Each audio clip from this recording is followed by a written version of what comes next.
Ladies and gentlemen, welcome to the Evening Jones.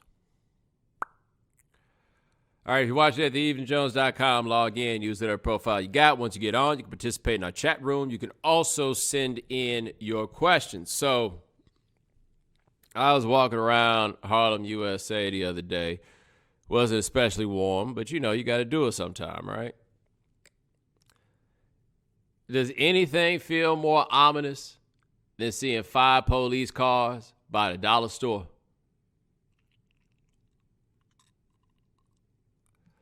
5 police cars with sirens at the dollar store. I would love to know what happened in that dollar store, because I kept it the fuck moving. Like, that was not something for my own inquiry, like, to get to the bottom of. But I saw that, and I'm like, man, did somebody try to set it off at the dollar store? Like, is this where we are? Is this the place that we have reached in this whole scenario? Like, look, man, I was thinking about this. Like, we now at, like, the 10-month mark of this whole thing. And I got to say, those of you who have managed to maintain your employment in these times, because I understand that not everybody has had that luxury, right? With those of you who have maintained your employment through these times, I don't know about you, man, but I have saved quite a bit of money in this time period. Like, I'm sure it's taking a great toll, like, on my livelihood and everything else, but I've been cutting the expenses in this. Like, I ain't buying them shoes no more. I ain't had to buy no suits for TV. There's a whole lot of things. You go back and look at some end-of-year statements, because we're coming around town to holler at that tax man. You go look at some of them end-of-year statements. You're gonna be like, damn, dog, like, I'm saving some bread out here. Yeah. And then this thing gonna open back up and we gonna blow that shit so fast. I am afraid to see what they gonna do to the price of airplane tickets when we get out from under this. Terrified to see what they gonna do to the price of airplane tickets once we come out from under this. Cause people, man, shit, they thirsty as it is. They gonna be extra thirsty. By then, they gonna be hitting us up so hard for these hotel rooms, all of this stuff. And let me tell you who I think is going to get, like, the real big money. It's going to be like them super exotic joints, right? Because people, you get people like, yo, I've always wanted to go to the Maldives, right? They haven't gone to the Maldives, but they've always wanted to go to the Maldives. It's not exactly the most convenient, to get there, so forth and so on. Like them Far East vacations and stuff like that. Is that still a politically correct term? Did I stray out of line by saying Far East? I really don't know what to call it. Like, Asia is not specific enough. But you understand what I'm saying. Anyway, people going to be making those trips. They're going to be like, yo, I ain't left the crib in how long? They going to step this all the way up. This dude, Jose, in the chat talking about I might reconsider first class. You must be out of your goddamn mind. No, that change has happened. Period. The last thing you about to see me doing after the pandemic is sitting in the back of the plane with y'all. You must be high. Never again. Never again. And the problem isn't that it's y'all at the back of the plane. Is that it's so many of y'all at the back of the plane. And it interferes with my leg room. Go back. Wow. I gotta tell you, all the bougie come back. Like, the bougie I mean, again, a lot of you guys have been following me for a very long time in this context. I think, like, we're in 2021. It's like the 10th year of the Evening Jones. We've been doing this for a while. You have followed me through my travels. You know how I am. It is by and large, look, homie, I done came up and I ain't changed. And I have not changed. I just got more money. And so I ain't sitting at the back of the plane no more. But it's still me, you dig? You understand what I'm saying. Anyway, let us move on to your questions. It's a bunch of them. I wonder if any of them are good. Oh, here we go. The dude stealing the lectern at the Capitol was hella random. What's the craziest thing you've ever seen somebody walking with that was obviously stolen? I don't really have a great story for you about somebody walking with something that was obviously stolen, but I can tell you about somebody stealing. So I went to high school with this dude, and in retrospect, I would have to say that he was a kleptomaniac. And the reason that I can confidently say at this point in my life that he's a kleptomaniac is because he was telling me about how he enjoys liberating things. That was the term that he used. He called it liberating. And that's how you know he's crazy, right? I understand we got to stop talking like that. I apologize. But you get the point that I'm making here. He was calling stealing liberation, and that, to me, implies a diagnosable condition. Is that a more appropriate way to put it? I'm being this. Okay. So anyway, he was telling me about different things that he had liberated, and he told me a couple of them. And the couple that he told me, I've forgotten. But the one that I'll never forget is that he said he once liberated a chair from Jack in the Box.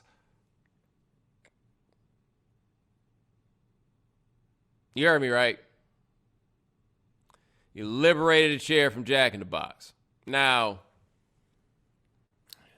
I used to run with a different kleptomaniac when I was in college. And, that dude would steal just a little bit of everything. It was amazing just how his default assumption on everything was just basically, how could I steal this? Which I have to admit that when you're in college, those savings are appreciated. But I think it was the time that I saw him at a Walmart open up the economy size box of condoms. And with one hand, it was on the shelf. And with one hand, he opened it. And then got his hand in and got his finger on one of them. And then just started pulling them down his sleeve. It was like a snake was just going down his sleeve. And then he just walked out of there with a sleeve full of prophylactics.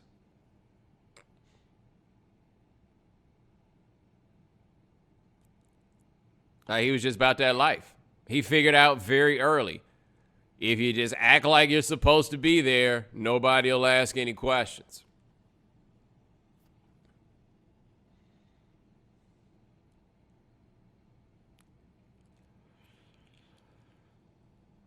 Appreciate the question, though. Let's see what else you got here.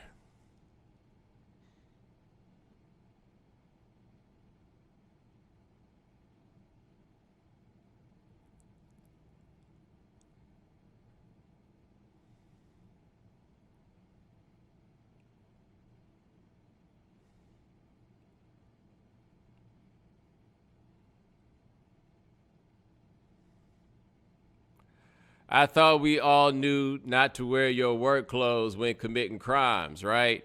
Yeah. So here's my thought about that. Because you're absolutely correct. And you got to remember also in this, I'm a black person who attended an HBCU, right? And white man always got us all concerned about how we making everybody look in front of people. I remember when one of my homeboys was online, what a big deal it was that after they crossed, if you gonna go to a place that you kind of sort of not supposed to be at, not to wear the colors of the fraternity and all that stuff. It makes sense. We're always concerned with representing in those ways. And one of them dudes showed up at the Capitol. Buddy had on his jacket that he got for going to the Olympics. The Olympics. He wore that jacket there. I imagine, it ain't like he went to the Olympics, 3 months ago. I imagine he has other jackets. He wore that jacket to run up in the Capitol, which of course made it very easy to identify him. And at last check, he has, in fact, been arrested. But he wore that joint up in there. And so you're asking, I thought we all knew not to wear your work clothes when committing crimes. Here's what seems to be the case about a significant number of those people. They didn't look at it as though they were going to commit crimes. They were going to their own house. Like, that's how they saw it. They did not at all think we're kind of doing something wrong here. Let me tell you something. Generally speaking, when you bust down the door or something, you know you're doing something wrong. And if people know they doing something wrong and they busted down the door or something, they typically gonna go in there and granted, there was some hell raisers in there, but all those people that was just kind of strolling around when they got in there, no, man, they'd be in there. Yeah, it'd have been a little more rancorous. It was fairly rancorous as it was, but it'd have been a little bit more rancorous. No, man, that privilege was just dripping off them. They was not looking at this as though they did anything wrong. Now, I'll be honest with you. Man, I was about to say I don't do this very much, but I am generally very honest with you. But there are typically some limitations to where I'll go with the honesty or whatever. But y'all know me. You understand what I'm saying. I have to say, I haven't really found myself truly on the edge about pandemic stuff. I didn't really find myself in that place going toward the election or whatever. I don't know if it's just massive self-absorption or whatever, but yeah, the world outside is on fire, but the world's always been on fire for somebody in some way or another, and we just kept on going. It typically doesn't really affect me, but I do have to say, this last week after them jokers ran up in that Capitol and we started getting more information about that, this is a little bit nerve-wracking. I'm not sure what's about to happen next. This one throws a different monkey wrench of uncertainty into life that's been a little stressful. I do have to say, just a little stressful. Let me tell you something I peeped. I just want to make this point. I want people to just think about this for a second because I think that this is very interesting. So they have installed, they're putting in the metal detectors for people coming into the Capitol, Congress people and stuff like that. And it's a couple Congress people who keep their tool. How Vince Staples put it. Keep it on me. Anyway, and I know there's this one woman. She liked to bring her tool to work, and they stopped her, or she tried to put her bag around the metal detector, and then they checked it, and they're like, "Nah, you can't bring the tool in." And she made a big deal about the fact that she can't bring the tool in, and people start acting like this is all kinds of hyperbolic things about the fact that they can't bring their tool with them to work. Now, generally speaking, I would make the argument of, so I was hanging out with one of my homeboys in Atlanta. We was about to make a run, and he's like, "Yo, hold on, I gotta go get my package." And so he goes and he comes back and he's got this case. And just cause, of course, he flip it open so that I can see it. And he got the 9 in there.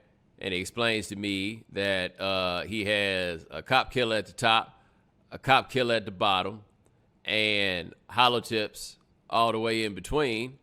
And I'm looking at him like, bruh, we're going to the Buffalo Wild Wings at Cumberland Mall. I think we're going to be all right. I just don't feel unless something has drastically changed since the last time I went, I just didn't feel like we was really in such a treacherous situation where we needed to be doing all that, right? And so generally speaking, I would say the same thing about going to the Capitol. That if you feel like you need your tool at the Capitol, I think you need to get a grip. I don't really feel like you got so many things to worry about in that place. But of course, what happened last week happened last week. But, and you guys correct me if I'm wrong. If I miss somebody saying this, you let me know. But the people that seem to be upset that they can't bring their tool with them because they got to go through the metal detector at the Capitol, they Congress people, it didn't appear that a single one of them was making the argument that they needed to bring their gun just in case some crazy people tried to bum rush the chamber. Like, you realize that, right? Like, if you wanted to make the argument that you should be able to have your thing on you when you go into the chamber, the easiest argument in the world that you can make is that we just got bum rushed and I wanted to be prepared. That is not an argument that these people oppose. Not a one. Because it don't sound like the ones that was trying to bring that thing up in there would have been shooting at the people that was trying to bum rush. Think about that for a second. Like, think about how wild that is. Because let me tell you something about them people that bum rushed that chamber, okay? I understand that some of them were very, like, well-versed and aware of who was whom. I think they had some, like, very specific people that they were looking for, you know, when they was running up in there. But I don't know about you, but I was watching when they was doing the little impeachment vote, and I saw a whole lot of names that I had never been able to put to a face before. I don't know who these people are. Like, some of them was kind of doing the dead giveaway with the stuff that they had on their mask. Like, you could understand what side they was on, right? Like, okay, you with the Black Lives Matter mask. Okay, I know what team you on, right? You over here with the Texas flag. Oh, okay, I got you. I see you. You know what I mean? Like, some people were definitely giving signals. But otherwise, I feel like most of them jokers would have been in there flying blind trying to figure out what team people were on.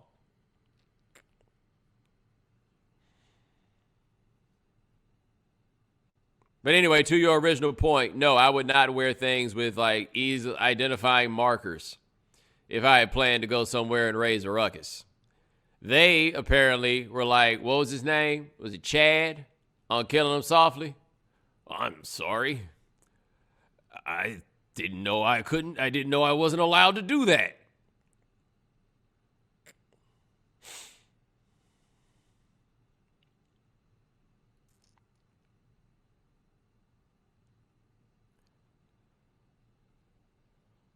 Appreciate the question. Let's see what else we got here.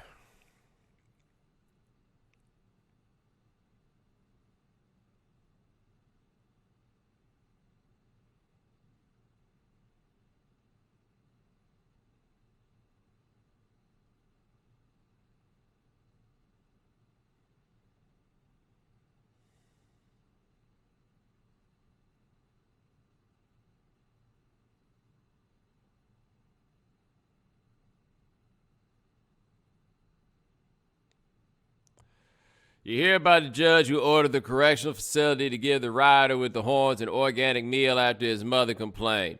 I did see that. Apparently, he only eats organic food, and so they need to make sure that he gets organic food. And so the judge has said that he is going to get his organic food, and I understand for a number of reasons why people are in a bit of a tizzy about the fact that this guy's going to get his organic food, in part because he seems like such a buster, and also because this seems the team with white privilege. And I absolutely think there's an argument, obviously an argument to be made, that, like, this is a white dude, this is how this thing goes, these are things that happen for white people, so forth and so on.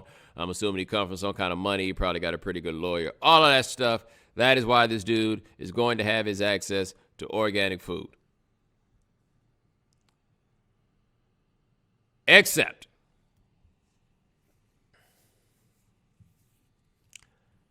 how he gonna know? Like, the standards about what is and is not organic, like, that gets a little amorphous. I like to buy organic stuff. Fully recognize the possibility that I'm being lied to. I know that from top to bottom.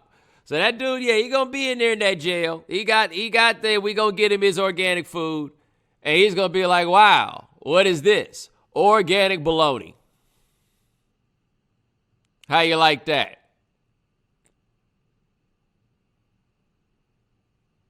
How you like that? Or that organic food gonna get lost in transit that they trying to get to him. In the meantime, how'd you like a bowl of piping hot gruel? I don't even know if they serve gruel in jail. Who knows? I probably shouldn't say this out loud. Somebody gonna consider it and put it in a bill. Like, yeah, making me gruel, bread, water, and gruel. Yeah, gruel. But anyway, buddy gonna eat that gruel if they ain't had nothing else in a couple of days because they can't find no more of his organic.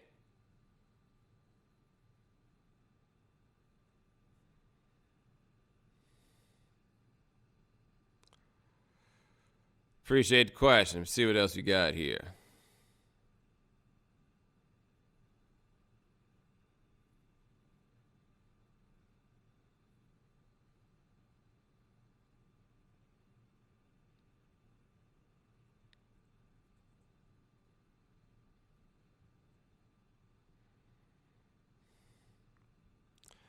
Is it weird all the women on social media worshiping Lori Harvey simply just for dating?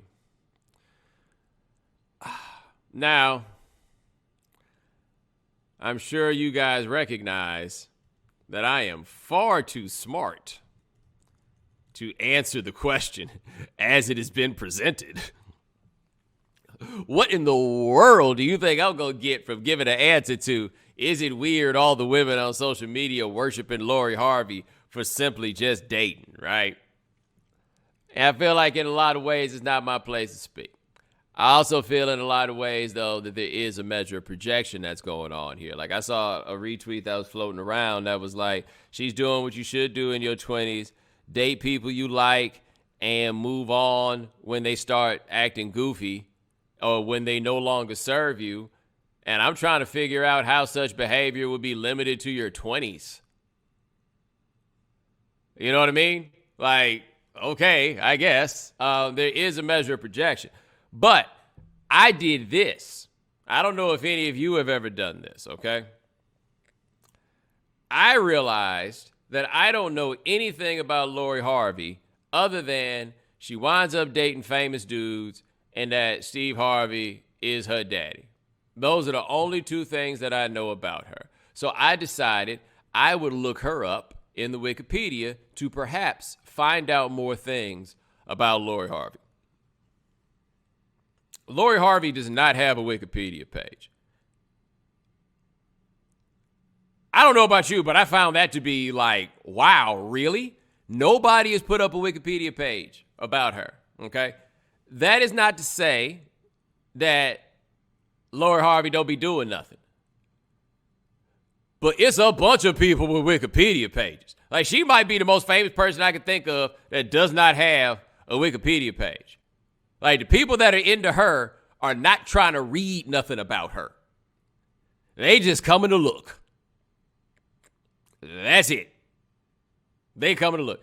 Like, I don't know what kind of work she do. Does she do some kind of work? I have no idea. Does she do any acting? Right? I really have no idea how it is that she is living. No idea.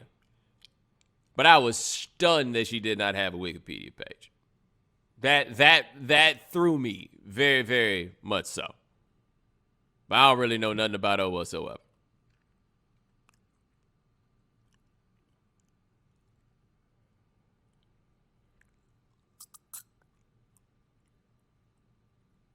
Appreciate the question. Let me see what else you got here.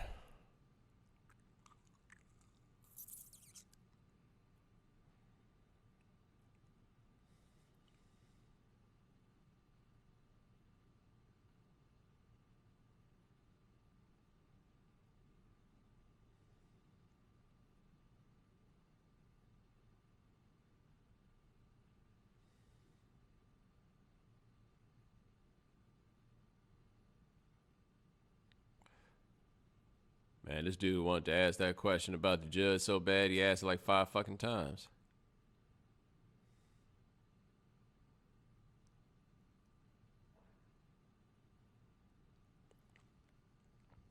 The Vogue's creative team missed the opportunity of having Kamala Harris flex on us for the cover.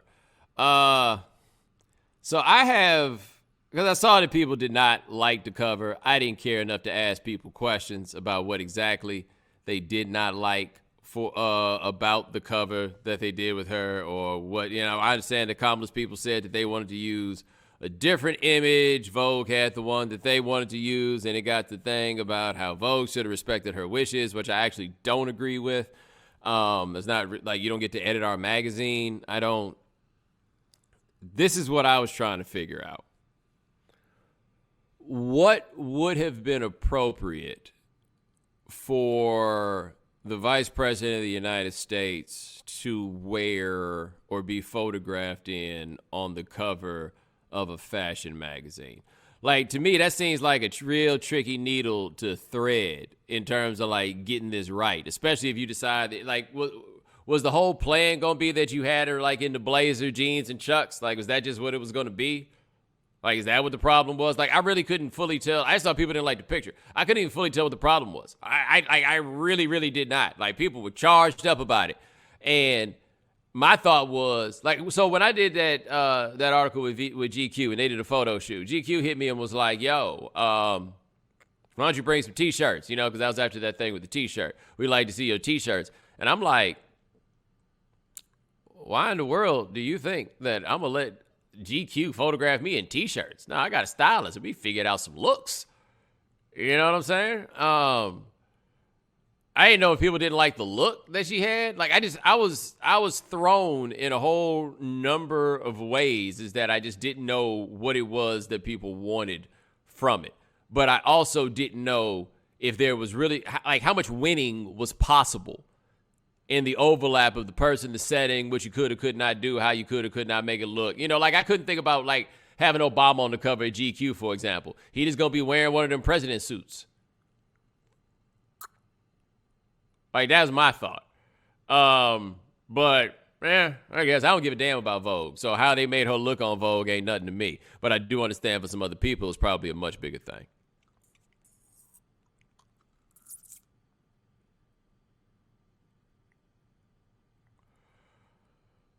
All right, appreciate the question. Let's see what else you got here.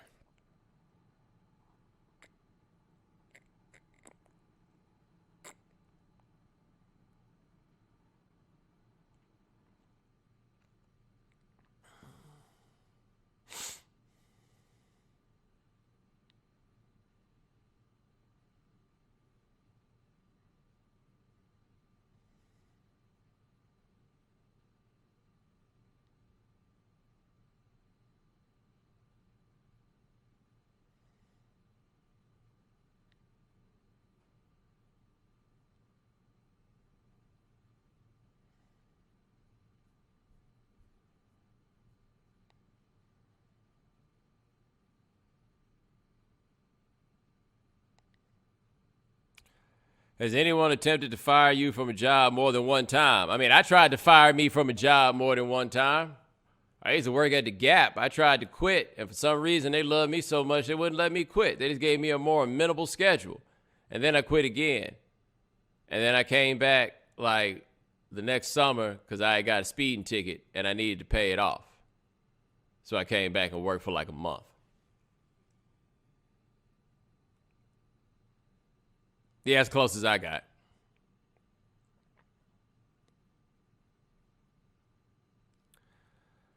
All right, appreciate the question. Let me. Ooh.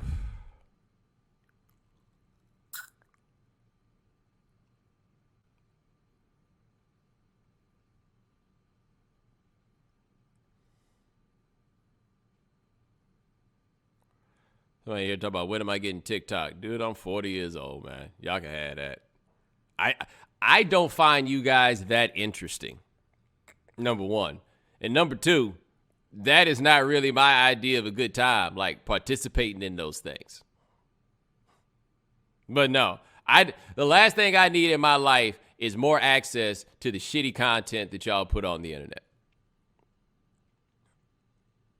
Like, that's just how I think I've talked about this before, but this is how I feel more and more about the various platforms. And maybe it's in part because I create content, right? So as somebody who creates content, I see the content that y'all put out there, and y'all stink at it by and large. Like, overwhelmingly, you guys stink at it. It's not your fault. You know, you're doing the best that you can, and your audience is basically primarily your friends, so I understand why it is that you do it. But you guys stink, and that's before we start getting into the desperation for all this attention that is clearly being reflected by the social media stuff.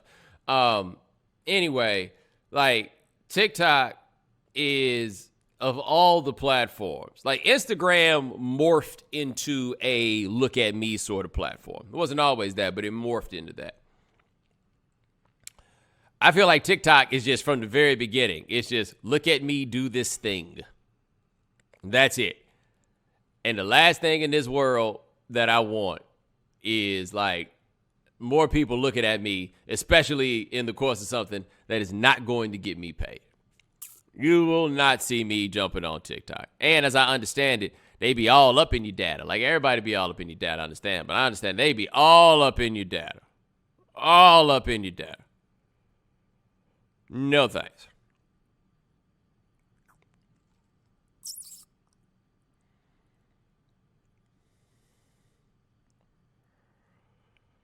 All right. Appreciate the question. Let's see what else we got here.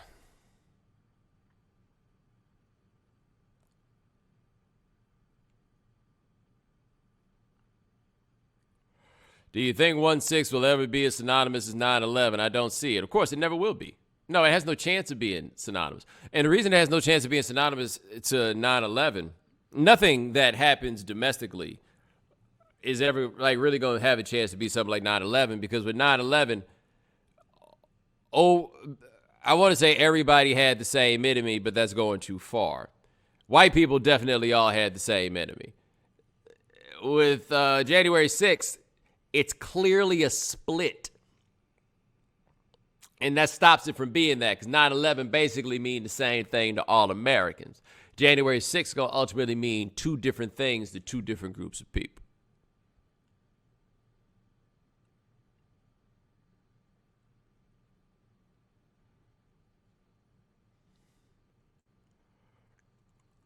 Wow, we've been moving. It's only been 30 minutes, huh? Let's see what else we got here.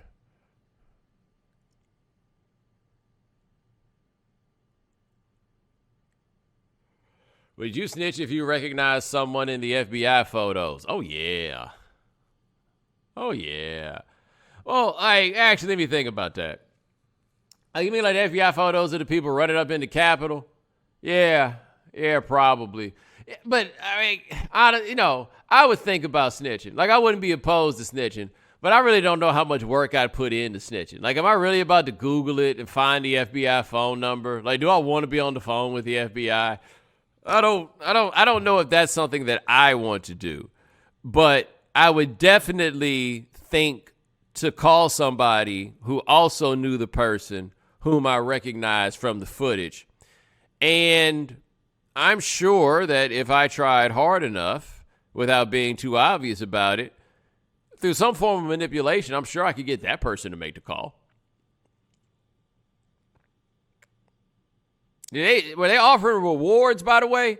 Like, I do want to say this about y'all. Like, the internet sleuths are amazing. I've seen them do incredible work over the course of time. But I am here to tell y'all right now, all y'all with this internet sleuthing, y'all are about to make the reward money extinct, because y'all be out here giving the milk away for free, solving and figuring out who these people are and distributing it in them places. Hey, man, can't nobody get no money off the man going to tell them stuff if y'all going to be out here like being gumshoes. Hadn't thought about that, had you?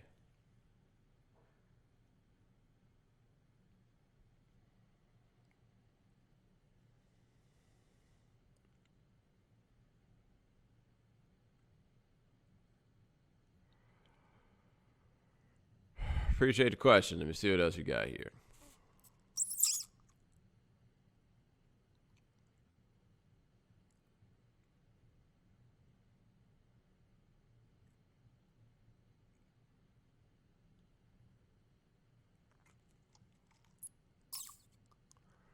Is the no experience required experiment for presidential candidates now over? Dude, 74 million people voted for Trump. More people voted for Trump second time than voted for the first time.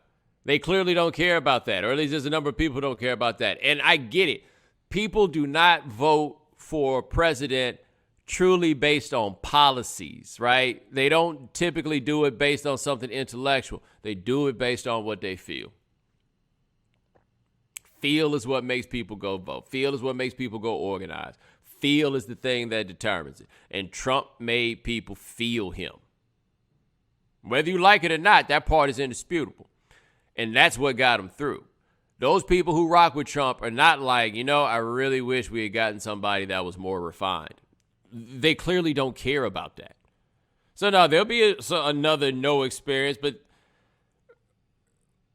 if you think that Trump was a problem, the problem wasn't about experience. I feel like we could all agree upon that.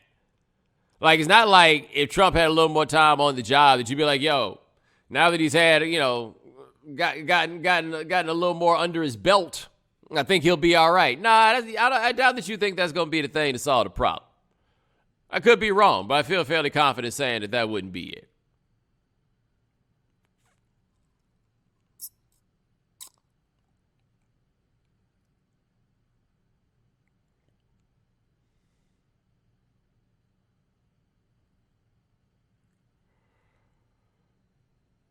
Appreciate the question. Let's see what else you got here. Lance, there's some duplicate questions I need you to clean out of there.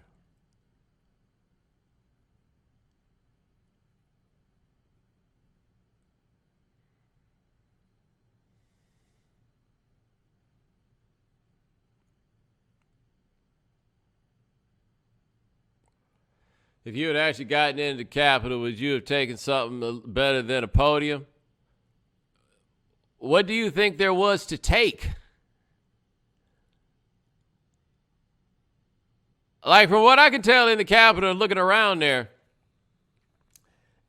most of the things that, like, the coolest stuff looks really heavy. Like, what do you think you're about to do? Roll up a dolly and take out a statue? Like, what do you think that you're about to lift out of the Capitol? Honestly, that's better than a podium. Because that would have been pretty cool if there weren't all these cameras and people taking pictures and shit.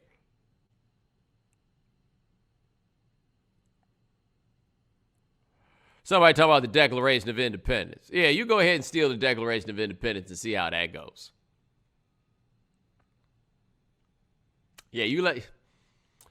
Yeah, like if that's what you need to feel like you got your money's worth, you won't make it to court.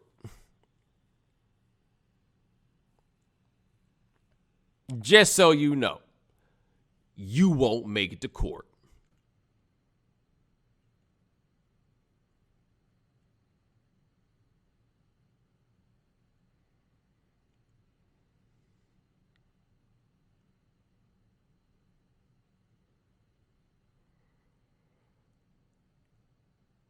Appreciate the question. Let's see what else we got here.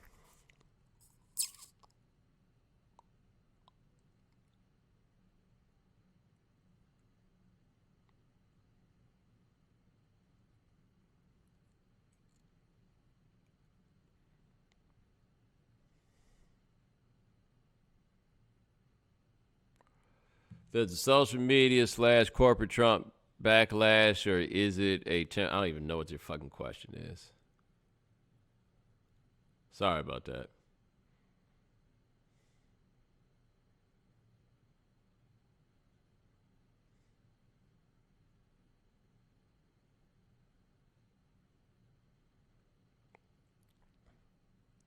Although it is funny, do you ever find the style of humor on Twitter to be exhausting? Well, it depends on what you mean. I mean, there's a lot of different types of humor. Some of it is still, like, very, very good. But see, here's what Twitter allows you to do. This is the thing on Twitter.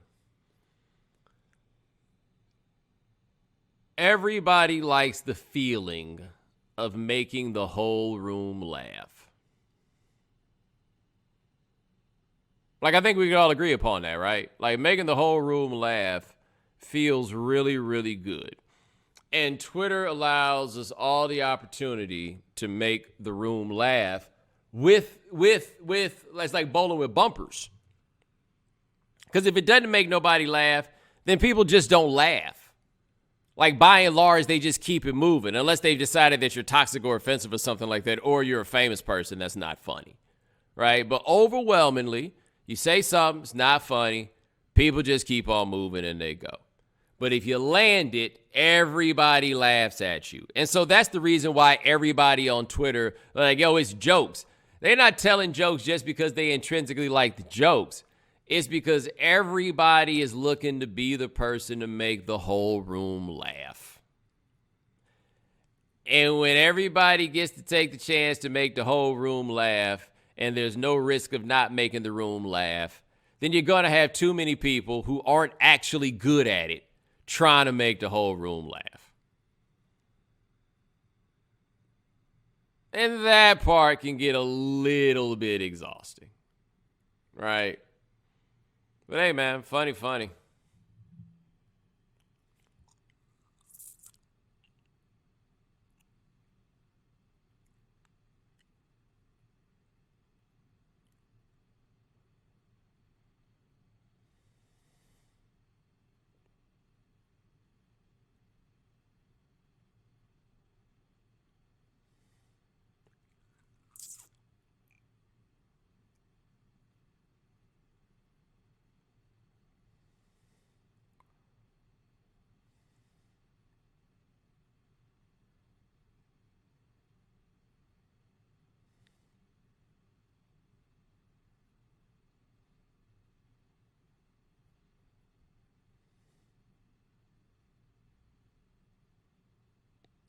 All right, did the best I could. Ladies and gentlemen, thank you so much for joining us here on the Evening Jones. We try to do this thing here about once a week. My man Lance Gilliam handles everything behind the scenes.